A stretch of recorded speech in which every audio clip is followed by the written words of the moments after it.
9.5 മാസമായി ഇസ്രായേൽ സൈന്യം കടന്നാക്രമണം നടത്തിക്കൊണ്ടിരിക്കുന്ന ഗസയിലെ മാനുഷിക സാഹചര്യം സമ്പൂർണ്ണ ദുരന്തത്തിലെന്ന് വ്യക്തമാക്കി UN. തുർക്കിയിലെ അനദോലു വാർത്താ ഏജൻസിക്ക് നൽകിയ അഭിമുഖത്തിൽ UN secretary general Antonio Guterres ആണ് ഗസയിലെ നിലവിലെ അവസ്ഥയെക്കുറിച്ച് തുറന്നു പറഞ്ഞത്.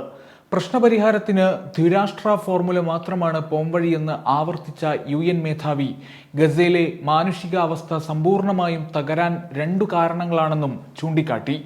ഒരു കാരണം ഗസയിൽ നീണ്ടുനിൽക്കുന്ന തീവ്ര സൈനിക നടപടിയാണ്. ഞാൻ UN മേധാവിയായതിനു ശേഷം ഇത്രയും നീണ്ടുനിന്നതും നശീകരണമുണ്ടാക്കിയതുമായ ഇതുപോലൊരു നീക്കം ഉണ്ടായിട്ടില്ല.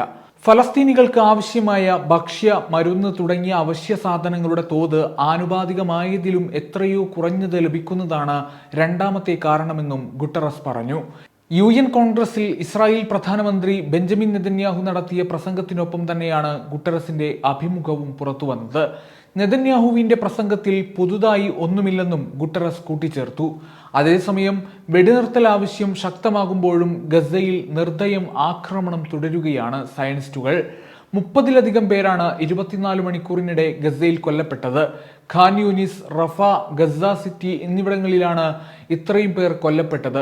ഖാൻ യൂനിസിലെ നാസർ ആശുപത്രിയിൽ 24 മണിക്കൂറിനുള്ളിൽ 18 മൃതദേഹങ്ങളാണ് എത്തിയതെന്ന് വഫ ന്യൂസ് ഏജൻസി റിപ്പോർട്ട് ചെയ്തു. ഇതോടൊപ്പം ഫലസ്തീനികൾ പ്രത്യാക്രമണവും തുടരുന്നുണ്ട്.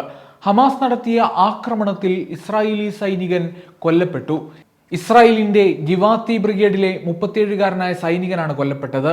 തലാൽ ഹവായിൽ ഇസ്രായേലിന്റെ 2 മെർക്കാവ ടാങ്കുകൾ ഹമാസ് സ്ഫോടക വസ്തുക്കൾ ഉപയോഗിച്ച് തകർത്തു. ആർമോഡ് ബ്രാലിനിയിലെ 19-കാരനായ സൈനികൻ വ്യാഴാഴ്ചയും കൊല്ലപ്പെട്ടിരുന്നു. ഇതോടെ ഒക്ടോബർ 7-ന് ശേഷം ഇതുവരെ കൊല്ലപ്പെട്ട അധിനിവേശ സൈനികരുടെ എണ്ണം 685 Waytonikah.com, the exclusive Muslim matrimonial site.